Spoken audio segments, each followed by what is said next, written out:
a row has erupted over purchase of 100 million shillings worth of lubricants for the gays in Uganda. Well, what happened is the political leadership of the Ministry of Health and technocrats over the purchase of sex lubricants worth about Uganda shillings 3 billion. And this was actually a very, very hot topic in Parliament because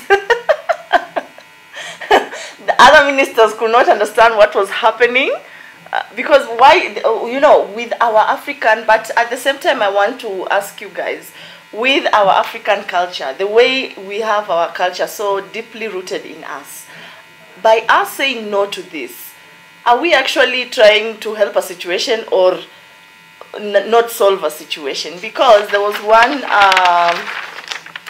one minister who said, Professor Anthony Mbonye, the acting director general of health service, disagreed with the ministers who were saying no, we don't want to buy, you guys to buy lubricants for the gay, saying that a lot of gay people go to health facilities in search of treatment for wounds caused by friction.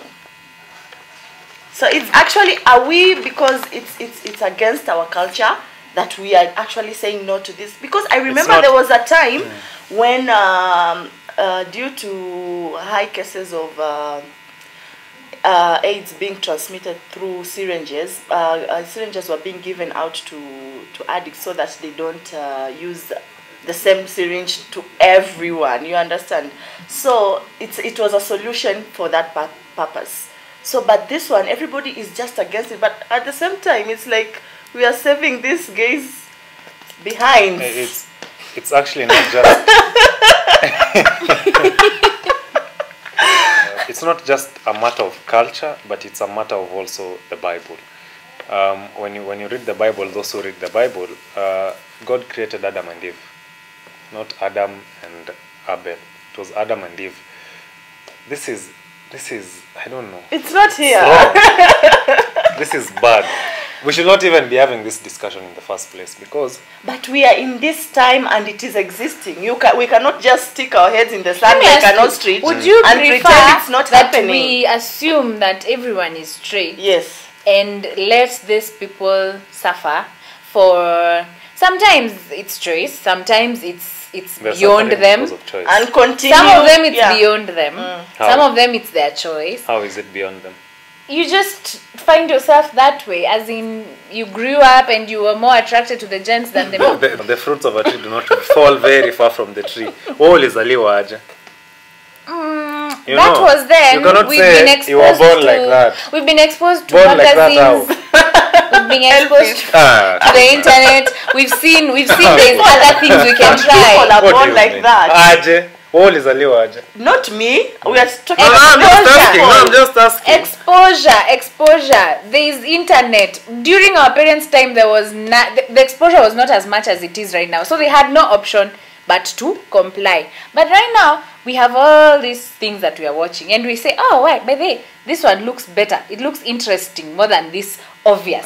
People, by the way, we are living in a society where majority of us don't want to be normal. They just want to be different. And in the course of being different, you find yourself being attracted to the same. But that's not a topic. I'm asking, guys, was this minister actually justified to actually present such a proposal in Parliament? Yes. No. Yes. They have a right. No. They have a full right. Why should they get sick? They have a government. Yes. Much as the constitution, the constitution might not even cover that. Let's just put aside our so-called beliefs, conservativeness. Yeah. What has conservativeness done to us? Really, if we were that conservative, why did we even have internet, Basi? Would have just kept writing letters to each other all the way. Everything has a good side and a bad side. You know, they've decided to take the bad side of the internet. The bad side, they're consuming the internet via. So what would you rather be done? We do them, we throw them aside, we arrest them. We can arrest them, put them in brothels. So the minister who tabled this motion also needs to go. These are people who exist in the community. There are people like you and me, and are voters like you and me. And this is their they can say this is their right. They are asking their leaders to provide this for them, because a leader always comes into power telling, I will serve you, I will help you. Is it legal in Uganda? It's not legal, guys. It's not legal? Yes. Ah, yeah. What is Museveni doing? Why is he spending so much money on something that's illegal in the first place? Something that is unnatural? But at the same time, I gave you an example. Drug abuse is also not legal anywhere, even in Kenya.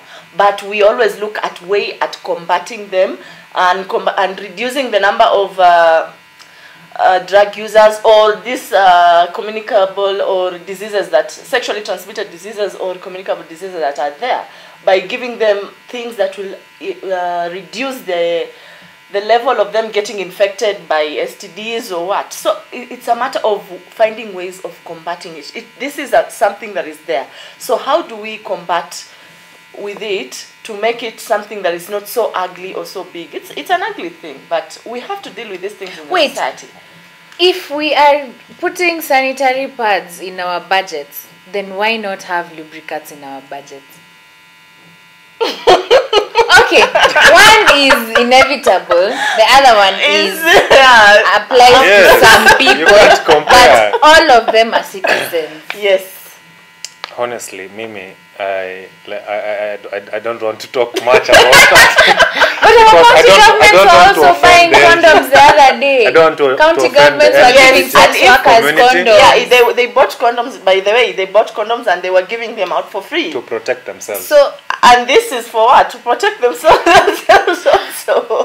Fungua tu nini, kubali tu kwamba I think sometimes we need to put our, like you said earlier, our conservative aside and just look at how you can help that situation. Because this is a person whom you cannot change. There's nothing to help there. There's nothing to help. Sawa.